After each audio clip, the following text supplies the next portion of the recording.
Ladies and gentlemen, my name's Paul, and in this Red Gaming Critical video, we're going to be discussing, as well as analysing tech news, which as usual, has popped up in the past 24 or so hours. Hopefully, you're having an amazing day. We have a ton of stuff to get through in today's video. I want to begin, though, with AMD and the Ryzen 5 5600.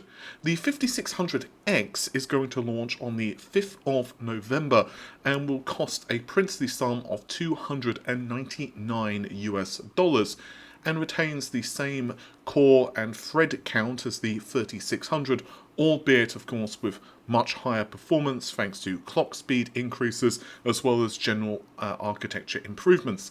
But there are always demands for cheaper processors, and let's face it, it didn't take a particular genius to figure out that AMD would launch lower end SKUs, and one of those, at least according to a rumour, is going to be the 5600.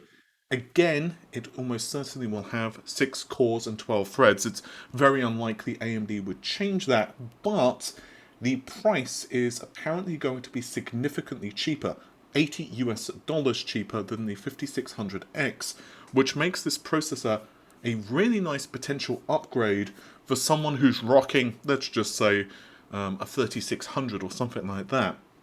Of course, given the launch of this processor is said to be early-ish next year, there's not a specific date as yet, by that point, hopefully, we will have official support via AGISA firmware updates for the X470 and B450 motherboards as well. So again, if you have purchased, let's say, the 3600, this could represent a really nice upgrade, given $80 US is quite a lot at this kind of price point. If you're spending $700, $800 US, $70 isn't, or $70 or $80 isn't such a big deal, but $220 to $300 is a significant increase. What we don't know yet, unfortunately, are the performance characteristics of this processor, so clock frequencies have not been leaked yet, but we can imagine that there will be a cut, of course, in those frequencies. From AMD's next generation CPUs, let's mosey over to Intel. Specifically, these are rumours pertaining to Intel's Rocket Lake series of processors. I'm sure most of you know by now, but I'll quickly go over it. Rocket Lake is the successor to Comet Lake and will be the 11th generation processors for desktop, and will bring features like PCIe 4, although will also still be pin compatible as well as motherboard compatible with Comet Lake boards. So Z490, for example, will work just fine and dandy with Rocket Lake. It is said that these processors will be only up to 8 processor cores, and the reason supposedly that this is, well, it's to do with heat, basically, and power consumption. So 8 cores, 16 threads appears to be the highest end SKU for the next generation. But while that may sound bad compared to, let's say, the 5950X in terms of thread and core count, and almost certainly AMD will have the advantage in highly multi-threaded applications. For example, let's say you do Blender work and you don't have a professional need for Threadripper, for example, then I suspect a 5950X is great for you. But gaming-wise, and some applications may still do better on Rocket Lake for a couple of reasons. And they come down to clock frequency, yes, as well as features and architecture. This information is courtesy of website IT Cooker, and according to this information, again, thanks to IT Cooker, we will have support for PCIe Gen 4, excuse me. That isn't new. We've seen that information confirmed a few times by this point.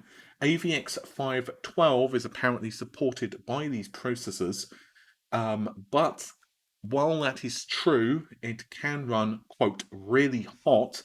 This is despite the processor only being 8 cores and 16 threads. So that is probably the reason that Intel have chosen to just go with 8 CPU cores. The cache quantity has increased. So for Comet Lake, We have 32 kilobytes and 256 kilobytes. That's for level 1 and level 2 cache respectively. This has increased significantly. 48 kilobytes now for level 1, whereas level 2 goes all the way up to 512, which is again significant. The process is still 14nm, but it's said that the architecture itself is rather different. Again, we don't have exact specifics here, unfortunately, as to the actual architecture, but it seems to be some type of hybrid between Sunny Cove with some of Willow Cove added in. So it's some kind of hybrid architecture which has been essentially backported to the 14nm process. It is apparently in gaming performance much faster than Comet Lake. So that possibly does mean that it's faster than Zen 3. Until we actually see benchmarks, of course, no one really knows, but multi-thread performance such as Cinebench, AMD will be WinRARing. But when it comes to single-thread performance, who the hell knows? It's apparently very easy to overclock the cores to 5 GHz, and it will have drop-in compatibility with Z490. It does seem that any of the Z490 boards will have more than adequate VRM or power delivery solutions. Really interesting rumour, though, that has been swirling around is that the clock frequencies for this is according to Twitter user MebW, or MebW, however you want to say it.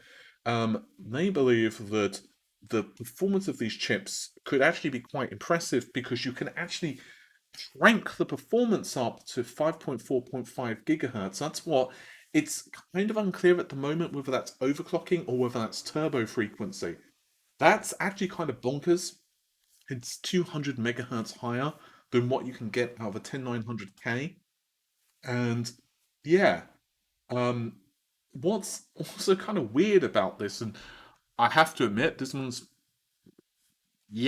actually quite interesting. The rumor is that i9 and i7, which obviously for the 9th and 10th generation have had differences in terms of raw core count, that's not apparently going to be the case with the 11th generation. Instead, there will be differences in clock frequency. I'll be interested how that works with overclocking. Maybe they're just going to bin the silicon better for the i9s. Who knows? But that could be kind of interesting. It probably means that Intel are going to go with a simpler SKU lineup. And allegedly, and this one is quite nice, you won't need a Z490 platform to overclock the memory anyway. I personally would love it if you could overclock the boards, overclock with basically any motherboard other than like the lowest end ones, and I would also like it if you did not need to purchase a K SKU. In other words, all of them are multiplier unlocked, more in line with what AMD do. Obviously, though, there's a it's not very likely, let's just put it that way, that that Intel would do that. But I think that that would be tops if they did. I would really like it if they did. But as always, we can only wait and see if any of this information is actually accurate. Right, a couple more stories before we finish off. The first is going to revolve around the PlayStation 5. I'm also going to take just a second here to plug another video which should be uploaded today. It's probably going to be a couple of hours after this news video, so if it's not up by the time this video is live, then do check back in a couple of hours. But I'm working on a video basically debunking the whole PS5 GPU being overclocked, as well as missing features for RDNA 2. So that video is actually quite extensive. It's taken me quite a long time to edit that video. I've actually added even more to it, not least of which because of this subject that I'm about to discuss in just a moment. So while I'm editing that, Amy will be working on this news video, so I'm going to send all of that stuff over to her. But anyway, let's move over to the next topic for the PlayStation 5, that is to do with the fact that Sony have confirmed, and this is shocking. This is really shocking. It's just amazing that this is the case. I mean, you can hear the shock in my voice. Not at all dripping sarcasm. The PlayStation 5 configuration, that is hardware and clock frequency, was decided 2 years ago, and the fan is the reason for the console size. So who says this rumour? Well, it's actually the mechanical and thermal design team head. Their name is Yoshiro Atori. Hopefully I've pronounced that correctly. But I'm going to read what they said verbatim. And this, by the way, was in an interview with Nakai X Tech. And they said the following. We started preparing the adoption of the liquid metal TIM about 2 years ago when the PS5 hardware configuration and shape were roughly decided. In addition to the design, we have begun the various studies towards the adoption of TIM for liquid metals, for the manufacturing process to procurement. The reason for trying to use liquid metal TIM is the main processor SoC has a high operating frequency, but the design is small, the die is small, and the heat density is very high. In particular, the heat density of SoC during games is much higher than the PS4. That's because the PlayStation 5's SoC basically runs at almost full power during games, he said. Therefore, the value, the TDP, thermal design power, and the amount of heat generated during games is almost the same. End quote. And furthermore, they also confirmed things such as the clock frequency being, well, pretty much decided upon 2 years ago. Furthermore, that a lot of the features of the console were decided 2 years ago, and of course, the cooling solution had been roughly sketched out about 2 years ago. And the reason that I think this is so important is it really goes to illustrate the fact that this stuff is not made up on the fly. Again, hardware features are not something which is decided last minute. Clock frequencies do not just suddenly increase drastically in speed. Cooling solutions do not just radically change. Now, this is not to say that subtle bumps cannot happen, such as with the Xbox One, where Microsoft bumped the clock frequency from 800 to 853. But radical design shifts of silicon is just not going to happen. You cannot just be like, well, you know what, 12 months before launch, we're going to add in a ton of new features and radically change how the architecture works or the design of a console. It just doesn't work like that, and there are a plethora of reasons. Not only do chips take a long time to bring up. If you saw my PS5 overheating video, you'll kind of get a better understanding about this, because Sony and Microsoft test their systems under robust conditions. And it just isn't a case of they design the console, they test it real quick, oh, it works. No, these consoles are tested and retested. And then faults are found, tweaks are made, and then again it's tested and tested. And this is also during different revisions of the console and hardware, APU, everything else under the sun. It's imperative, of course, that you go in with this with a plan and you can't just radically start shifting around design philosophies. I'll also comment on the fact that he did mention that the heat density is very high, and yep, Cerny himself commented on this, and it's because heat is not one of the characteristics which is used on the PS5. Instead, it's power. Basically, that's why Smart Shift is a thing. As long as the console is operating within the thermal tolerances of the cooling solution, so just a very simplified example, these are not actual numbers, I'm using these numbers purely made up. But let's just say that a PC GPU, and let's just say that that is analogous to the PS5, but let's just say that you're running a PC GPU and it hits 40 degrees, 50 degrees, 60 degrees under load, that's absolutely fine. Same thing for the PS5. But obviously, if the PS5 starts to hit like 90 degrees Celsius under load or hotter, then it becomes to the point where it is unstable. That type of temperature could be damaging. So if the console was put in an environment where it cannot breathe at all, let's say that you were to do something really silly, like duct tape all of the air vents closed so the console cannot breathe, obviously, to save itself, the console will firmly shut down. just like the Xbox or the PlayStation 4 or the Xbox One or whatever, because the consoles are smart enough to be like, it probably shouldn't have the APU become 250 degrees and start melting through the table. But assuming it's operating within a safe environment, what the console will do is possibly increase the speed of the fan, much like any other console would ever, but it doesn't really take the heat into consideration. What it's mostly focused on is the power, and the power will be shifted around the APU as needed. Again, I'm going to go much more extensively into this in my soon-to-be released video, so I think that's a good place to call that. But there is also one other thing I really I hadn't wanted to tackle because I don't like getting involved in drama, but so many people ask me about this, and it's concerning the Xbox Series X. And there's an article on a website by the name of Game Insider. Now, I really don't want people to then start messaging the person who wrote this. I'm sure they just made a mistake, and it's possible everyone makes mistakes. So please don't call them out like negatively. Just if you do contact them, and I'm asking you not to, just leave the person alone. If you do decide to contact them, just say that I think you might have made an error because of X. Please don't attack them.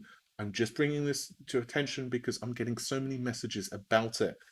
But anyway, there is a statement that says, I'm not going to go through the entire article, but long story short, it says on paper the 12 T-flops is an awesome number. This is in relation to the Series X's GPU. But when you remove 20% of that computational power for audio purposes, you're left with about 9.6 T-flops for everything else. So yes, the PS5 GPU has no audio responsibility, allowing creators to utilize as much as the system's raw 10.28 T-flops. I want to say that that is pretty damn wrong. Well, yes, the PS5's GPU doesn't technically have audio responsibility, but with a caveat, and that caveat is also the same for the Xbox. So I'll talk about the caveat in just a moment. So put a pin on that. But with the statement that the computational performance for audio is being used on the GPU for the Series X, aside from this caveat, which I will get into in a moment, I promise, it's totally wrong. Microsoft, during the Hot Chips conference, categorically provided insight into their audio solution. I've gone into this in a Hot Chips video. Actually, I've released 2 videos on Hot Chips where I go over the GPU, CPU, memory configuration, audio components, SSD, and everything else of the Series X. So if you want to check that out, you could search Hot Chips on the channel, or try to remember to link it in the video description.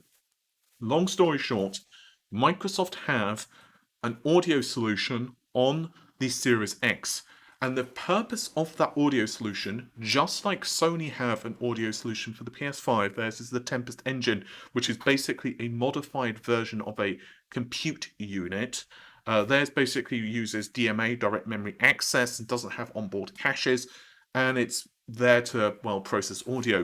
Sony said that it's about on par with the PS4 CPU. Microsoft said that their audio solution is about on par with the Xbox One X's CPU. However, you still can't make meaningful comparisons between them because it really depends on the tasks you're running, number of voices, quality of voices, what tasks, or reverberation, just, so much stuff that really is kind of outside the scope of this video to do comparisons. But long story short, you can't really compare them at the moment because we don't have enough information as to the audio performance of both, at least in my opinion. You can make some educated guesses, but that's not really the purpose of this video. What is the purpose, however, is to say that both consoles have specific hardware to offload computation of audio from the CPU. Now, the Xbox One did have actually some audio processing components as well. It was called Shape, SHAPE, whereas the PS4 predominantly relied on CPU to drive audio. And Xbox did have Shape. Unfortunately, not many people used it because that's the thing, when one console has a feature and the other one doesn't, a lot of the time it's just not used that much. So Microsoft did have Shape, and it was used on some games, but not perhaps as many as would have been ideal. But long story short, both consoles do have the processing of audio on board, and it's part of the actual SoC, system on chip, APU, whatever you want to call it. SoC is actually technically more accurate, but sometimes I screw up and I say APU. Anywho, point being that they do have audio offloading capabilities, and now I want to quickly go into that caveat I mentioned. So with the caveat, there is the exception of ray-traced audio. Hardware-based ray tracing is not just limited to reflection of cool stuff in terms of puddles.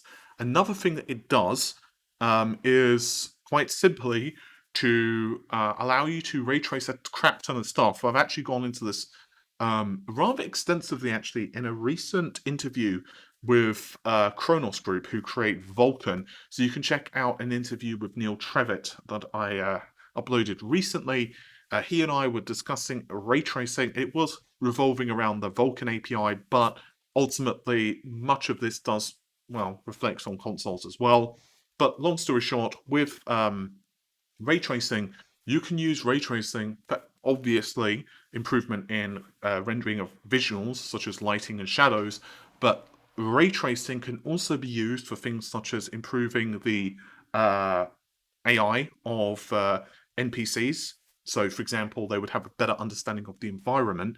So those same BVH calculations can be used for that, but also it can be used for improvements in acoustics too. So technically speaking, if you are running ray traced audio by using the BVH calculations of the GPU, you are eating up some GPU performance for that.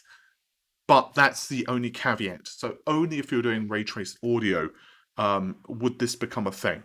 And you would also most likely not need to throw as many rays into the scene. However, I'm not familiar enough with how that would work, to be honest, with the next generation console. So that's a guess on my part, and I can't give you in-depth numbers on that, unfortunately. So it's kind of a guess, but I would say that you probably don't need so much accuracy, so you wouldn't need to do so much denoising and stuff like that, obviously, for the scene. But yeah, that's pretty much it. Also, courtesy of Game Informer, we have a little more information concerning the resolution and performance of Spiderman Miles Morales. So if you're running on the PS5 performance mode, you get dynamic upscaled 4K visuals which hit 60 FPS. However, ray tracing goes bye-bye and you get screen space reflections. Honestly, not really surprising given how expensive it would be to run games at 4K 60 FPS.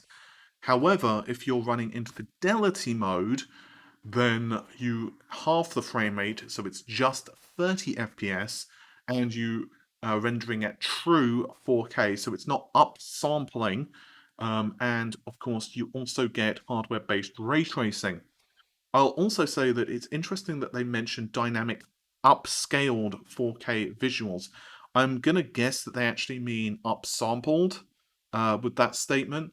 And the reason, of course, they're saying dynamic is that they're basically saying that the base resolution will change depending on how busy the scene is. So, you know, if you're not really doing much, then you would have a higher internal rendered resolution, which would then be upsampled to 4K. Whereas if it's a very busy scene, let's say that tons of explosions and other crap is going on in the background, you would obviously be rendering at a lower internal resolution, and then that would be 4K'd, if you will.